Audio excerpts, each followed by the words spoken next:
विचार. सत्ता संघर्षावर सध्या सुनावणी सुरू आहे. यामध्ये कपिल सिब्बल अनेक प्रश्न युक्तिवाद करताना उपस्थित करतायत. त्यामध्ये पक्षचिन्हावर निवडून आलेले आमदार पक्षापेक्षा वेगळे कसे, तसेच पक्षाशी नातं जोडून असलेला अपक्ष असल्याचा दावा आमदार कसा करतात, असे अनेक प्रश्न उपस्थित केले. युक्तिवादाकडे कसं पाहतात? कपिल सिब्बलजी हे एक ज्येष्ठ वकील आहेत. ते काय बोलतात त्याची नोंद ही न्यायालयाने घ्यायची. त्याच्यावर उत्तर देण्यासाठी मी ही प्रेस कॉन्फरन्स बोलवलेली नाही आहे. जो एक गैरसमज करून दिला जातो की शिवसेनेचं सेनाभवन आम्ही ताब्यात घेणार आहोत, त्याच्यानंतर वेगवेगळ्या शाखा आम्ही ताब्यात घेणार आहोत, आणि पार्टीचा जो फंड आहे तो सुद्धा ताब्यात घेणार आहोत, हे संपूर्णपणे 100% खोटं आहे. सहानुभूती मिळवण्यासाठी ज्या युक्त्या या उद्धवसाहेबांकडून केल्या जातात त्याचा हा एक भाग आहे. आणि त्याच्यामुळे मी ज्याला ह्या संदर्भात शिंदेसाहेबांशी बोललो त्यावेळेला शिंदेसाहेबांनी मला जे सांगितलं ते महाराष्ट्राच्या जनतेला कळलं पाहिजे की आम्ही सेनाभवनकडे एखाद्या मंदिराप्रमाणे बोलतो आणि सेनाभवनाच्या समोर बाळासाहेबांचा जो फोटो आहे त्याला नमस्कार केल्याशिवाय आम्ही कधी पुढे जात नाही. त्याच्यामुळे असं करणाऱ्यापैकी आम्ही मुळातच कार्यकर्ते नाही आहोत. आमचे नेते अशा प्रकारचे नाही आहेत. आम्हाला काहीही नको आहे. आम्हाला बाळासाहेबांचा विचार पाहिजे. बाळासाहेबांच्या विचारावर आम्ही चालणार.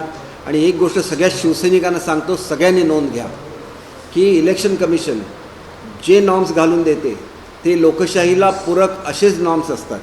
आणि त्याच्यामुळे एकेकाळी आदरणीय बाळासाहेबांचा सुद्धा असा विचार होता की मला लोकशाही मान्य नाही, मला निर्णय घ्यायला आवडतात, असे त्यांचे विचार होते. परंतु ज्या वेळेला इलेक्शन कमिशनने त्यांना सांगितलं त्यावेळेला 1999 सालामध्ये त्यांनी आपल्या पक्षाची घटना बदलली आणि अधिकार हे शिवसैनिकांना दिले, नेत्यांना दिले, उपनेत्यांना दिले आणि एक लोकशाहीची प्रक्रिया ही त्यांनी शिवसेनेमध्ये आणली. कारण त्यांचं खरं प्रेम हे शिवसैनिकांवर होतं. परंतु 2018 सालामध्ये उद्धवसाहेबांनी ही घटना बदलली आणि हे दिलेले सगळे अधिकार काढून घेतले आणि आपल्या एकट्याच्या हातामध्ये ठेवले. आजसुद्धा हेच चालू आहे की माझी बिल्डिंग, माझं सेनाभवन, माझी मातोश्री, माझा पक्षाचा निधी. मग त्याच्यामध्ये शिवसैनिकाचा रोल काय आला? शिवसैनिक असा असतो की शिवसैनिक हा वडापाव खालून काम करत असतो. त्याला ना तर पैसे पाहिजेत, परंतु त्याच्या हक्काचे जे पैसे आहेत जे त्यांनी वर्गणी म्हणून भरले शिवसेनेकडे ते सुद्धा तुम्ही जर व्यक्तिगत नावावर वळवणार असाल तर ती तुमची काम करायची पद्धत झाली. आम्हाला अशी काम करायचं नाही आहे. आम्ही बाळासाहेबांच्या विचारावर चालणार. बाळासाहेबांनी जे हिंदुत्वाचा विचार दिलेला आहे त्याच्यावर चालणार. मराठी माणसाच्या हिताचा जो विचार दिला आहे त्याच्यावर चालणार. आणि म्हणून ज्या ज्या ठिकाणी शिंदेसाहेब जातात, मी काल कोल्हापूरमध्ये होतो, लोकांची प्रचंड गर्दी असते, गॅलरीमध्ये उभे राहतात, फुलं टाकतात. पण त्यांना असं वाटतं की बाळासाहेबांचे विचार कोणीतरी जिवंत ठेवलेले आहेत. आणि काँग्रेस राष्ट्रवादीने जे त्यांचं स्वप्न होतं की आम्ही शिवसेना संपवणार, हे स्वप्नसुद्धा शिंदेसाहेबांनी पुरं व्हायला दिलेलं नाही आहे. आणि त्याच्यामुळेच यावेळेला ज्याला ग्रामपंचायतीच्या निवडणुका झाल्या त्यावेळेला पहिल्या क्रमांकावर भाजप होतं आणि दुसऱ्या क्रमांकावर शिवसेना होती. त्यावेळेला बाळासाहेबांची शिवता आणि आताची खरी शिवसेना. आणि ज्यावेळेला उद्धवसाहेब मुख्यमंत्री होते त्यावेळेला शिवसेना 5व्या क्रमांकावर होती. आणि त्याच्यामुळे एक लक्षात घेतलं पाहिजे की बाळासाहेबांच्या विचाराबरोबर महाराष्ट्राची जनता आहे. आणि म्हणून बाळासाहेबांनी ही युती बनवली होती 25-28 वर्षापूर्वी. आणि त्या युतीचं त्यांनी जे तत्त्व घालून दिलेलं आहे त्याच्यावर चालून आम्ही महाराष्ट्रामध्ये एकत्र काम करणार. आम्हाला बदनाम करण्याची जी मोहीम ते राबवतात त्याला चोख उत्तरसुद्धा पुढच्या काळामध्ये आम्ही देणार. आदरापोटी आम्ही फक्त शांत आहोत आणि याचा कुठलाही गैरवापर होता कामा नये. आम्ही कधीही वेळकाढूपणाचं धोरण घेतलेलं नाही आहे. प्रत्येक ठिकाणी गेल्यानंतर वेळ मागून घेणं, वेळ काढणं आणि त्याच्यामधून आपल्याला सहानुभूती निर्माण करणं हे आता बस झालं. 2.5 वर्षांमध्ये जनतेसाठी काय केलं ते सांगा. आम्ही 6 वर्षामध्ये जे निर्णय घेतलेले आहेत तुम्ही ते 6 वर्षामध्ये सुद्धा घेऊ शकला नसता. एवढे निर्णय आम्ही घेतो आहे. आम्ही महाराष्ट्राच्या जनतेच्या हिताच्या दृष्टीने कटिबद्ध आहोत. आम्ही शिवसैनिकाच्या हिताच्या दृष्टीने कटिबद्ध आहोत. आणि ज्यांना शिवसैनिकांचे फक्त पैसे पाहिजेत, त्यांनी उभ्या केलेल्या इमारती पाहिजेत, त्यांना खुशाल त्या इमारती उपभोगून देऊ. परंतु जे शासनाचं आहे, जे आम्हाला पक्ष म्हणून आमचा त्याच्यावर अधिकार आहे, त्याच्यामध्ये कुठेही त्यांची मालकी नाही आहे. शासनाने या दिलेल्या फॅसिलिटीज असतात आणि त्याच्यावर अधिकार शिवसेना म्हणून आमचाच आहे आणि तो अधिकार आमचाच राहणार. कारण आम्हाला पक्षाचं कार्यालय आहे, हे विधिमंडळ जे पक्ष असतो, विधिमंडळची जी यंत्रणा असते त्यांनी आम्हाला दिलेली ती फॅसिलिटी असते. पक्षाचं कार्यालय म्हणून आम्हाला गव्हर्नमेंटने दिलेली जी फॅसिलिटी असते ती गव्हर्नमेंटने दिलेली फॅसिलिटी आहे, ती काय त्यांच्या मालकीची फॅसिलिटी नाही. आणि त्याच्यामुळे ते वगळता आम्हाला त्यांच्याकडून काहीही नको. तुम्हाला खोटी सहानुभूती पाहिजे म्हणून तुम्ही कितीही वेळाचे खोटं बोलत राहा, एक ना एक दिवशी सत्य लोकांच्या समोर येईल आणि तुम्ही किती खोटं बोलता हे सुद्धा लोकांच्या समोर येईल. एक संजय राऊतने आज सांगितलं, संजय राऊतने असं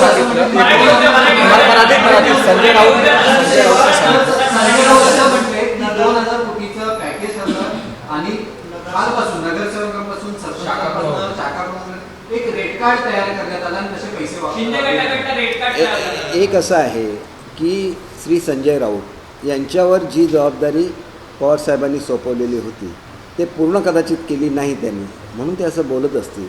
त्यांनी शिवसेना पूर्ण संपवण्याचा ठेका घेतलेला होता, परंतु हा ठेका ते पूर्ण करू शकले नाहीत.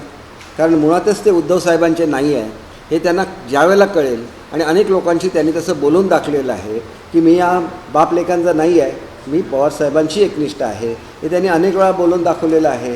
ते बाळासाहेबांची एकनिष्ठ होते, परंतु उद्धवसाहेब किंवा आदित्यंची ते एकनिष्ठ नाही आहेत. त्यांनी शिवसेना संपवण्याच्या संदर्भात त्यांचं आणि राष्ट्रवादीचं काय बोलणं झालेलं असेल मला माहिती नाही, परंतु राष्ट्रवादीच्या वतीने त्यांनी पूर्ण प्रयत्न केला की शिवसेना संपवावी. शिवसेना संपू शकली नाही.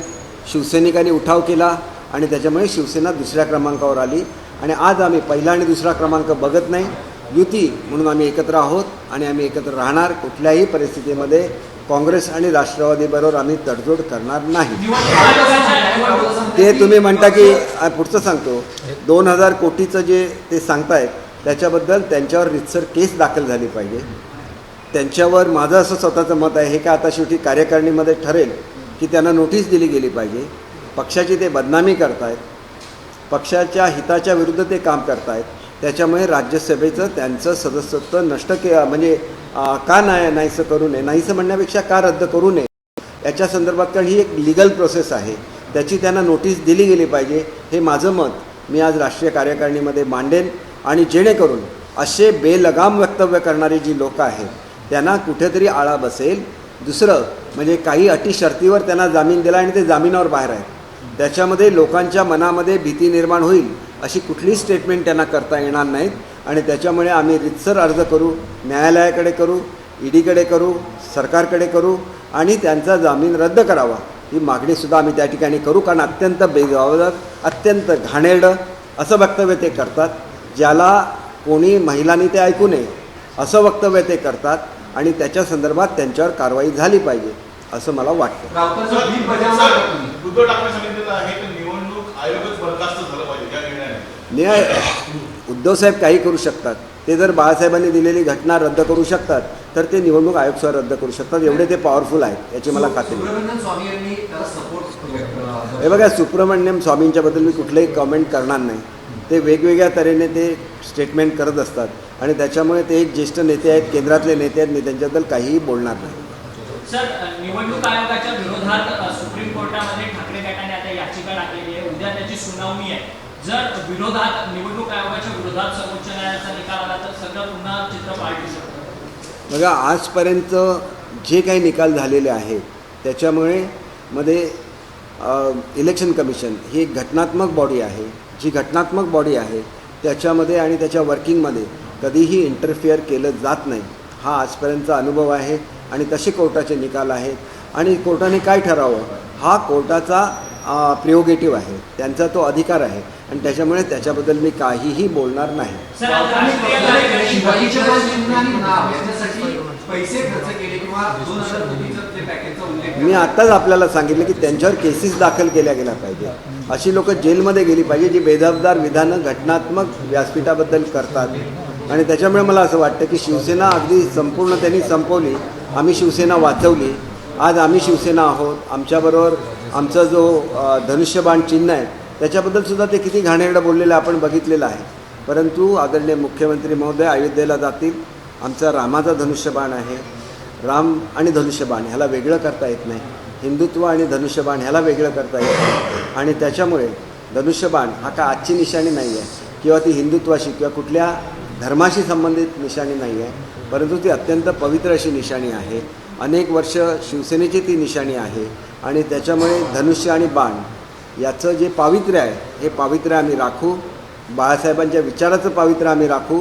आणि जे काही घाणेरडं बोलणारी लोकं आहेत, आतापर्यंत उद्धवसाहेब चांगलं बोलणारे म्हणून त्यांना ओळखत होते. आज उद्धवसाहेबांची जीभसुद्धा घसरायला लागली. वेळीच त्यांनी ते थांबवलं पाहिजे. आमच्यासारखी माणसं त्यांचा आदर ठेवतात, त्या आदराला त्यांनी नेहमीच पात्र राहिलं पाहिजे असं मला वाटतं. संजय राऊत आणि उद्धवसाहेब हे दोन वेगवेगळी व्यक्तिमत्व आहे.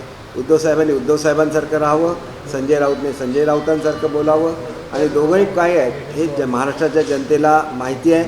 कृपया सहानुभूती मिळवण्यासाठी वाटेल ते करू नका. एक दिवशी संपूर्ण जनता आणि एकही शिवसैनिक आपल्यावर राहणार नाही, ज्याला त्यांना कळेल की त्यांचे अधिकार तुम्ही काढून घेतले आणि स्वतःकडे घेतले. आपल्याकडे सांगितलं का आम्ही व्हीप बजावला, बाकीच्या आंदोलनाला व्हीप बजावला आहोत, परंतु उद्धव ठाकरे गटाकडे सांगण्यात येतं का आम्ही हा व्हीप मंजूर करणार नाही. कसं बघताय? नाही, उद्धवसाहेब काय म्हणतात तो नियम नाही. शेवटी शिवसेना म्हणून ज्याला मान्यता इलेक्शन कमिशनने दिलेली आहे त्या चिन्हावर जे निवडून आलेले आहेत त्यांना व्हीप लागू होतो. तो व्हीप त्यांना लागू होतो की नाही या संदर्भात ते कोर्टामध्ये जाऊ शकतात. आमचं त्याला काही ऑब्जेक्शन नाही. ते दुसरं काही करतच नाही आहेत, जाऊन वेळकाढूपणा करतात. आणि वेळकाढूपणा करत असताना आम्हाला हे केलं, जसं लहान मुलं सहानुभूती मिळवण्यासाठी जसे आदळआपट करतात पाय, तो प्रकार चालू आहे. आणि त्यांनासुद्धा माहिती होतं. कार्यकारिणीची बैठक अशासाठी आहे की आम्हाला ज्यावेळेला चिन्ह दिलं त्यावेळेला 2000 मला अजेंडा त्याचा अर्थात माहिती नाही, पण मला स्वतःला असं वाटतं की आम्हाला एक अडचणीसुद्धा घातलेली आहे की 2018मध्ये जी दुरुस्ती झाली ती अनकॉन्स्टिट्युशनल आणि अनडेमोक्रेटिक आहे. त्याच्यामुळे ती बदलली गेली पाहिजे हे आम्हाला सांगितलेलं आहे. शेवटी शिवसेना म्हणून इलेक्शन कमिशनचा निर्णय हा आमच्यावर बंधनकारक आहे. आमची इतरसुद्धा कामं असतात नॅशनल असेंब्लीमध्ये, ती कामं आम्ही करू आणि आम्ही लोकशाहीच्या प्रक्रियेमध्ये आणि त्या फ्रेमवर्कमध्ये काम करू. यांच्यासारखं करणार नाही. 2018ची घटना दुरुस्ती झाली, त्याला इलेक्शन कमिशनची मान्यतासुद्धा नाही आहे. हे केवढं गंभीर आहे हे. आणि त्याच्यामुळे लक्षात घेतलं पाहिजे की लोकांची खोटी सहानुभूती मिळण्यासाठी काहीही बोलत राहायचं आणि लोकांची सहानुभूती मिळवायची हे कुठेतरी थांबलं पाहिजे. राज्याच्या हिताच्या दृष्टीने कार्य झालं पाहिजे. कुठेही अशी मागणी नाही की अमुक करा जी जनतेच्या हिताचं आहे.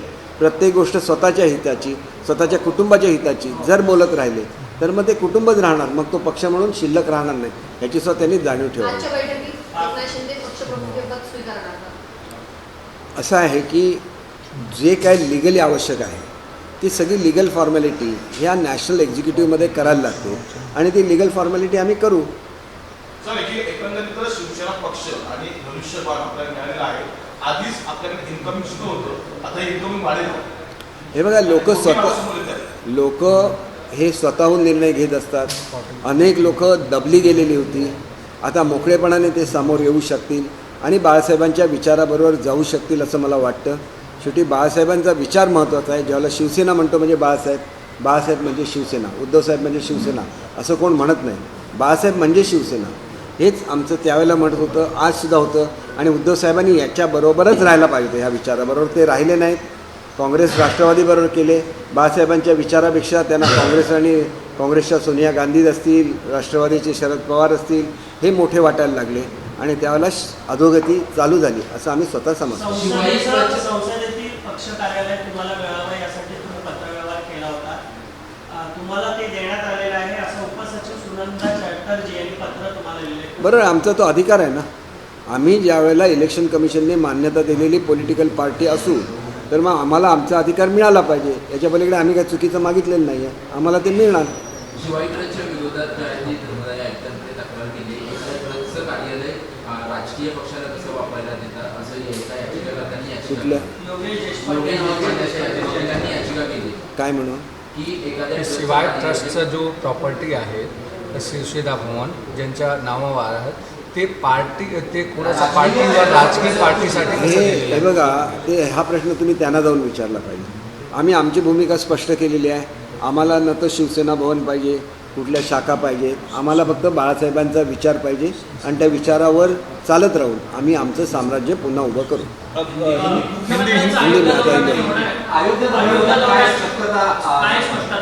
हे बघा, अयोध्येच्या संदर्भात असं आहे की अयोध्येमध्ये आम्हाला एक जागा देऊ केलेली आहे योगी साहेबांनी. आणि ती जागा आम्हाला जर मिळाली तर तिथंमध्ये उत्कृष्ट असं महाराष्ट्र भवन उभारलं जाईल की जेणेकरून रामलल्लाच्या दर्शनाला जी लोक जातात त्यांना त्या ठिकाणी राहण्याचं आणि चांगल्या तऱ्हेने दर्शन घेण्याची संधी मिळाली पाहिजे. हिंदी में जानना चाहेंगे हिंदी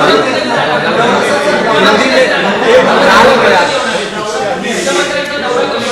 ते आम्ही लवकरच आपल्यासमोर जाहीर करू. आता मी हिंदीमध्ये सांगतो. हिंदी में एक गलतफहमी फैलाई जा रही है उद्धव साहब की तरफ से कि हम लोग उनकी प्रॉपर्टी, उनके पार्टी के फंड्स ये इस पर कब्ज़ा करना चाहते हैं. ये बिल्कुल गलत है. ना तो हमें शिवसेना भवन चाहिए, ना तो उनका पैसा चाहिए. हमको तो सिर्फ बाबा साहब के विचार चाहिए और उनके विचारधारों पर हम चलते रहेंगे. ये तो एक उद्धव साहब की आइडिया है कि ऐसे दिखाओ कि हम पे अन्याय हो गया, सिंपैथी क्रिएट करो और वो सिंपैथी पे पॉलिटिक्स करो. बहुत साल तक ये नहीं चलेगा. लोगों को पता चल जाएगा कि आपने बाबा साहब के विचारों को छोड़ा है, आप कांग्रेस और एनसीपी के साथ गए. फिर आपको सोनिया जी जो कांग्रेस की नेता है और शरद पवार जी जो एनसीपी के नेता है वो ज़्यादा इम्पोर्टेंट लगने लगे, ज़्यादा करीबी लगने लगे और आपने बाबा साहब के विचारों को छोड़ दिया. तो पार्टी में एक हड़कंप हो गया. पार्टी में बहुत सारे लोग ओरिजिनल पार्टी के साथ रहे और जो आपके साथ गए हैं वो आपका जो नया नाम रहेगा उसके साथ रहेंगे. लेकिन मैंने जब शिंदे साहब को पूछा था कि सेना भवन के बारे में क्या है तो शिंदे साहब ने मुझे बोला था कि सेना भवन हमारा मंदिर है, हम उसको प्रणाम करते हैं, उस पर कब्जा बनाने का हम कभी सोच भी नहीं सकते. तो ये हमारे लिए मंदिर है. इस तरह की भावनाएं लेके हम लोग काम कर रहे हैं. तो मुझे इसके बारे में यकीन है कि हम लोग बाबा साहब के विचारों पे चलेंगे. और ये जो सिंपैथी क्रिएट करने की कोशिश की जा रही है, जहाँ एनसीपी से लोग ये करते हैं, इंपोर्ट करते हैं, उनको हर जगह पे छोड़ देते हैं, वो बुरी बुरी बातें कहते हैं. उन्होंने बाबा साहब के खिलाफ क्या क्या बोला ये भी शिवसैनिकों को बोलिए. फिर उस प्रवक्ता को वो अपने शहर में प्रवेश भी नहीं देंगे. इतनी गंदी बातें यही जो उनकी प्रवक्ता लेडी है इन्होंने बाबा साहब के बारे में बोली है, हिंदू देव देवता के बारे में बोले हैं. तो वो सब भूल के आप उनको ही अपने करीब लाते हैं. तो एक तरह से बाबा साहब के विचारों का कोई भी अधिकार आपके पास अभी नहीं है. वो अधिकार हमारे पास है. हम ही शिवसेना है, हमारे पास ही निवडणूक का धनुष्य बाण का चिन्ह है और हम उसकी पवित्रता को कायम रखेंगे. एक सवाल ये है कि जिस तरीके से संजय राउत लगातार कह रहे हैं, अभी आज उन्होंने कहा कि आप लोगों ने एक एजेंट की नियुक्ति की है, वो एजेंट उनके पार्टी से लोगों को 2 करोड़ रुपए में नगर सेवक, 50 करोड़ में विधायक, 75 करोड़ में सांसद और 50 लाख में शाखा प्रमुख खरीद रहा है. ये क्या होता है कि जो लोग सोते हैं ना वो सपने देखते हैं. तो उनको बहुत सारी फुर्सत रहती है. तो ये सोए हुए रहते हैं. जो संजय राउत है सुबह जाग जाते हैं, फिर आपके पास 9 बजे आ जाते हैं. तो उनको जो भी सपने में उन्होंने देखा उसके बारे में वो आपको बोलते हैं, वो हकीकत नहीं है. आप पैसों से कोई भी बिकाऊ नहीं है. महाराष्ट्र की ये भूमि है. महाराष्ट्र को छत्रपति शिवाजी महाराज का आशीर्वाद है, उनके विचारों का आशीर्वाद है. महात्मा गांधी जी का बहुत सारा जो करियर था वो महाराष्ट्र में 70% उनका, साबरमती में 30% और 70% महाराष्ट्र के भूमि में, चाहे वो मणिभवन हो, चाहे वो वर्धा हो, यहाँ पे रह गए हैं. उसकी विचारधारा को हम लोग बिलोंग करते हैं. महात्मा फुले जी के विचारधारा को हम लोग बिलोंग करते हैं. बाबा साहेब आम्बेडकर जी के विचारधारा को हम लोग बिलोंग करते हैं. तो ऐसी गंदी चीज़ें संजय राउत जैसा ही आदमी बोल सकता है जो एनसीपी का एजेंट है. उनको एक काम दिया गया था एनसीपी की तरफ से कि आपको शिवसेना को ख़त्म करना है, काम नहीं कर सके, इसलिए उनको भी उसकी सज़ा एनसीपी की तरफ से दी जाएगी, ऐसे मुझे लगता है. ये तो मेरा एक एजम्पशन है, मैं कोई एक्यूज़ नहीं कर रहा हूँ. तो वो ज़्यादा करीब पवार साहब के ज़्यादा करीब है. वो उद्धव साहब और आदित्य के करीब बिल्कुल नहीं है. पहले वो बाबा साहब के करीब थे, अभी वो एनसीपी से ज़्यादा करीब है. तो उनको अपना काम करने दीजिए. उनको गंदी बातें करने के लिए उनका जो राज्यसभा का मेंबरशिप है, मुझे ऐसे लगता है, दिस इज़ माय इंडिविजुअल थॉट, कि उनको एक नोटिस देना चाहिए कि उनको उनका जो राज्यसभा का मेंबरशिप है उसको खारिज क्यों नहीं किया जाए. उनकी बातें फिर समझनी चाहिए और उन पर अप्रोप्रिएट एक्शन लेना चाहिए. दूसरी चीज़ तो यह है कि ईडी के केस में उनको जो जामीन दिया गया था वो सर्टन कंडीशन में है और वो कंडीशन को ब्रीच कर रहे हैं. और इसलिए ईडी को ये देखना चाहिए, कोर्ट को देखना चाहिए कि अगर वो ब्रीच कर रहे हैं तो उनका जामीन रद्द होना चाहिए, ऐसे भी मुझे लगता है, और इसके बारे में आवश्यक कार्रवाई होगी, यही हमारी मांग आज है। राज्य कार्यकारिणी में क्या संजय राउत के खिलाफ, क्योंकि वो पार्टी के विरोध की गतिविधियों पर अंजाम दे रहे हैं, चूंकि आप लगातार कह रहे हैं कि सब शिव सैनिक हैं, सब धनुष बाण पे चुन के आए हैं। देखिए, इसमें यह है कि 1999 में बाला साहब ने सब जो शिव सैनिक है उनको अधिकार दिया था पार्टी के बारे में, नेता को दिया, उपनेता को दिया, फिर वो जो अधिकार दिया था बाला साहब ने 2018 में ये सब उद्धव साहब ने निकाल दिया और खुद को सब अधिकार ले लिए। तो एक गलत बात है जो उन्होंने की है, और हमें भी जब शिवसेना हम है तो हमको 2018 का जो अमेंडमेंट है उसको खारिज करना पड़ेगा, क्योंकि वो अनडेमोक्रेटिक है। तो हमें नया प्राविधान उसमें लाना चाहिए, या तो 1999 का जो घटना है उसको हमें कायम करना है, क्योंकि कोई भी अनडेमोक्रेटिक चीज़ ये इलेक्शन कमीशन टॉलरेट नहीं करती है। भारत का संविधान उसको मान्यता नहीं देता है। इलेक्शन कमीशन पे करने की बात कर रहे हैं, वो तो खुद भी, उनको अगर आप अधिकार दे दो तो वो यहाँ की सत्ता जो महाराष्ट्र के उसको डिसॉल्व कर देंगे, मोदी साहब की जो केंद्र में सत्ता है उसको डिसॉल्व कर देंगे, और उनके अगर हाथ में होगा तो इलेक्शन कमीशन को डिसॉल्व कर देंगे, और उससे भी वो बड़े हो गए तो शायद वो सुप्रीम कोर्ट को भी डिसॉल्व करने की बात कर सकते हैं। ये बातें ठीक है क्या? इसके बारे में आप सोचिए। ये हाईएस्ट अथॉरिटीज है, supreme court is the highest authority, election commission is the highest authority, सरकार एक हाईएस्ट अथॉरिटी है। एक आदमी जो खुद का पक्ष नहीं बचा सका वो उनको डिसॉल्व करने की कोशिश कर रहा है, सिर्फ सिंपैथी गेन करने के लिए। वो सिंपैथी गेन करना चाहते हैं और उस पर अपना पॉलिटिकल गेन करना चाहते हैं। आज तो उनका यही उद्देश्य है और हम उसको सफल होने नहीं देंगे। हम लोगों के पास जाएंगे, लोगों को हकीकत क्या है वो दिखाएंगे। हम हर एक शिव सैनिक के पास जाएंगे और उनको बोलेंगे कि आपका हक इन्होंने चुना है। आपने जो वड़ा पाव खा के पैसा बचाया था और मेंबरशिप बनाई थी, वो पैसा वो के अकाउंट में अगर वो ट्रांसफ़र कर रहे हैं तो उसके बारे में भी उनको ज्ञान देंगे, क्योंकि ये देना बहुत ज़रूरी है। क्योंकि ये पैसा उनका नहीं है, वो शिवसैनिक का पैसा है, वो जो ऑर्डिनरी शिवसैनिक है उसका पैसा है। मैं ऐसे नहीं बोल रहा हूँ कि उन्होंने ट्रांसफर किया, लेकिन ट्रांसफर करने की कोशिश की जा रही है। सर, जिस तरह से संजय राउत लगातार आरोप लगा रहे हैं, आज आपकी मीटिंग राष्ट्रीय कार्यकारिणी की मीटिंग में किस तरह से प्रस्ताव लाया जाए? पार्टी विरोधी गतिविधियां करने वाले लोगों पर किस तरह के एक्शन का क्या क्या प्रस्ताव ला सकते हैं आप? नहीं, देखिए, संजय राउत तो बहुत छोटे हैं। मैं क्या बोल रहा हूँ, इमीडिएट कुछ रिक्वायरमेंट नहीं है उनके बारे में। जब भी वो ऐसी गंदी गंदी बातें करते हैं तो उनको एक नोटिस दे देंगे। वो तो नोटिस देने के लिए राष्ट्रीय कार्यकारिणी नहीं बुलानी पड़ती, वो तो ऐसे भी दे सकते हैं कि आप पार्टी के खिलाफ जो काम कर रहे हैं इसीलिए आपको पार्टी से बर्खास्त क्यों नहीं किया जाए। वो तो नोटिस देने का अधिकार पार्टी को है, वो देंगे। लेकिन हमारा मेन मकसद है कि 2018 का जो अमेंडमेंट है वो अनकॉन्स्टिट्यूशनल है, अनडेमोक्रेटिक है, तो उसको बदलना पड़ेगा। इसलिए नेशनल मुझे मालूम है। सर, एक सवाल सीधा सा है। जिस तरह आपने कहा कि सेना भवन या फंड की बात की, लगभग 150 करोड़ का फंड माना जा रहा है कि शिवसेना के पास है, ये गलत हाथों में ना जाए क्या? इसके लिए आप जो अब सिग्नेटरी आपका बदली करेंगे क्या? देखिए, हमें कुछ भी नहीं चाहिए, उनको 150 करोड़ लेने दीजिए। उनको अगर लंदन में जाना है जाने दीजिए, हमारे लिए कोई भी उसमें ये नहीं है। वो जो उनको, हम लोग शिवसेना भवन को अपना मंदिर मानते हैं, हम उसको नमन करते हैं, तो उसको भी हासिल करने की कोई भी कोशिश हम लोग नहीं करेंगे। फंड से उनको जो भी करना है वो कर सकते हैं, वो उनका अधिकार है। उनको पैसा लेने दीजिए, उनको ऑफिस लेना दीजिए। हमें तो सिर्फ बाला साहब के विचार चाहिए, हम उसको नमन करते हैं और उस बाला साहब के विचारों पे हम लोग चलेंगे। आपका कोषाध्यक्ष होगा क्या सर? आपका कोषाध्यक्ष आपका होगा क्या? देखिए, हमारा कोषाध्यक्ष भी होगा तो उनके फंड्स हमको बिल्कुल नहीं चाहिए। जो ऑर्डिनरी शिवसैनिक के हैं उनको वो रिफंड करने चाहिए, हर शिवसैनिक के अकाउंट में उसको डालना चाहिए, ऐसे मुझे लगता है। अगर वो सचमुच शिवसैनिक खुद को अगर पक्ष का नेता मानते हैं तो उनको वो पैसा शिवसैनिक को नहीं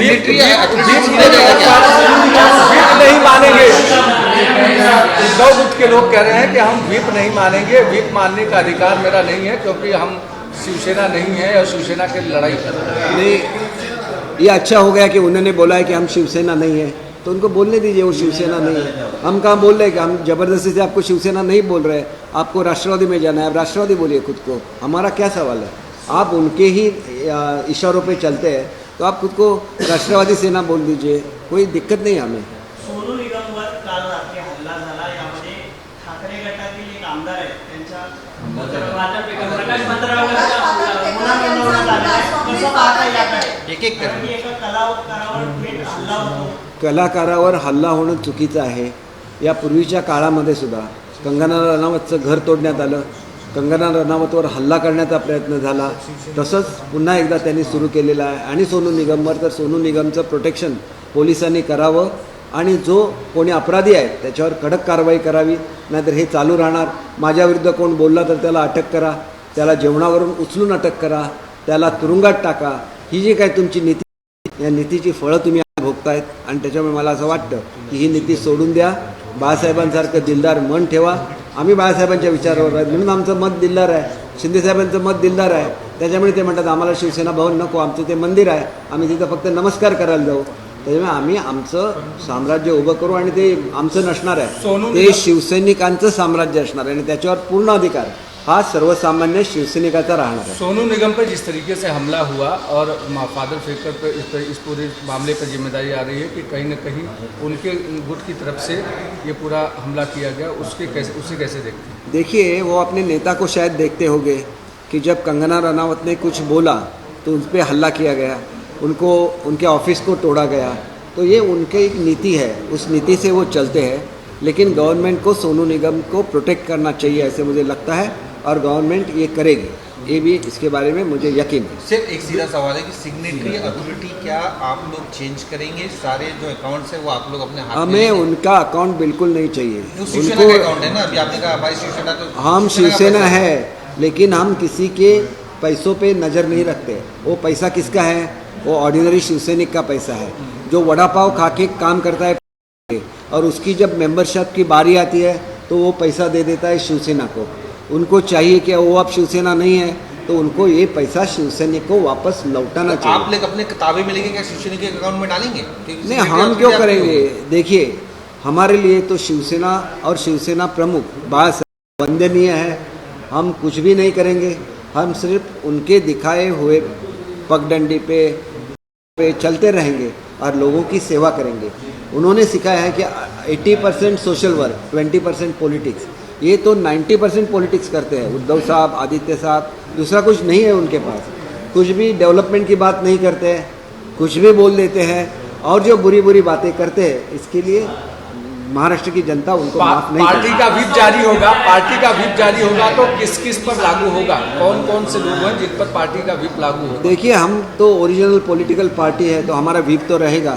अब असेंबली आ रही है तो जिसको करना नहीं है तो ना करे, उनका ऑप्शन है और वो उसके कॉन्सिक्वेंसेस फेस करे।